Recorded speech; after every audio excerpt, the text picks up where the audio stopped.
네, 오늘 국회에서는 해외 우수 인재 유치를 위한 국적법 개정 토론회가 열렸습니다. 로인사이드 이현무 기자 나와 있습니다. 이 기자, 오늘 토론회 어떤 토론회인가요? 네, 저출산과 고령사회, 이른바 인구 절벽을 해소하기 위한 국적법 개정 토론회였는데요. 네. 민주평화당의 김경진 의원 주최로 법무부와 국회 입법조사처, 이민정책연구원 관계자, 그리고 특별기화 제1호 외국인이라고 불리는 연대 세브란스병원 인유한 소장 등이 토론자로 참석해 네. 특별기화제도 개선 방안 등에 대해 논의했습니다. 네. 귀화도 여러 종류가 있는 모양이네요. 특별기화 이런 게 있는 거 보니까. 네, 그렇습니다. 국적법 제5조부터 7조는 일반기화, 간이기화, 그리고 특별기화에 대해서 다루고 있습니다. 네. 일반기화 같은 경우는 신청을 하기 위해서 5년 이상의 대한민국 거주지가 있어야 합니다. 네. 간이기화는 대한민국에서 이제 태어난 외국인이거나 아버지 또는 어머니가 한국 국적인 외국인, 네. 그리고 국제 결혼을 한 여성 등을 대상으로 하는 기화로 거주 기간이 약 3년에서 1년으로 일반 기화에 비해서 더 짧습니다. 네. 그리고 특별기화는 과학, 경제, 문화, 체육 분야 등지에서 네. 우수한 능력을 보유해서 국익에 기여할 것으로 인정되는 경우를 말하는데요. 네. 오늘 토론회에서는 이 특별기화를 초점으로 진행됐습니다. 네. 현행 특별기화 제도에 어떤 문제가 있다는 건가요?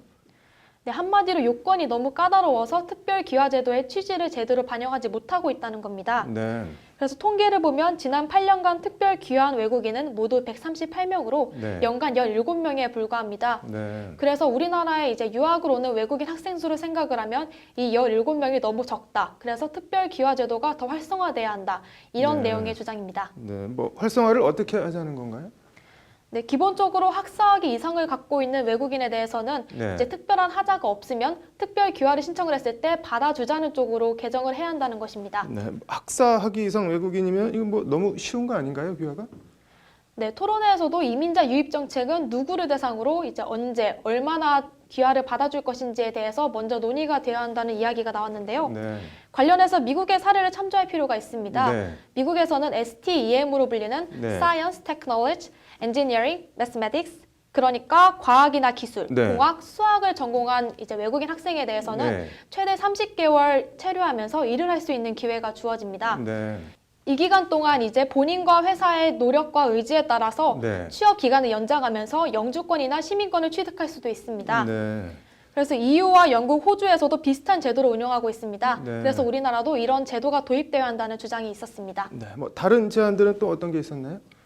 네, 또 복수 국적 문제도 논의가 됐는데요. 네. 이제 복수 국적을 갖고 있는 한국인의 경우에는 성인이 되면서 하나의 국적을 선택을 해야 합니다. 네. 그래서 꼭 하나의 국적을 포기해야 하냐 이런 지적이 있었는데요. 네. 반대의 경우 이제 외국인이 한국 국적을 복수로 취득하고 있는 경우에도 아주 예외적으로만 인정을 하고 있습니다. 네. 그래서 이 문도 좀 더 넓혀야 한다는 주장도 나왔습니다. 네. 네, 그 외에도 미국처럼 이제 한국에서 태어난 외국인의 경우 부모의 국적과 상관없이 한국의 국적을 갖게 할 수 있는 방안도 논의가 됐고, 네. 그리고 국적 유보 제도의 도입, 국적 이탈 제도의 개선 등 다양한 국적 제도에 대한 토론이 이어졌습니다. 네. 아무튼 외국인이든 해외 동포든 대한민국 국적을 갖고 싶은 대한민국이 됐으면 좋겠네요. 오늘 잘 들었습니다.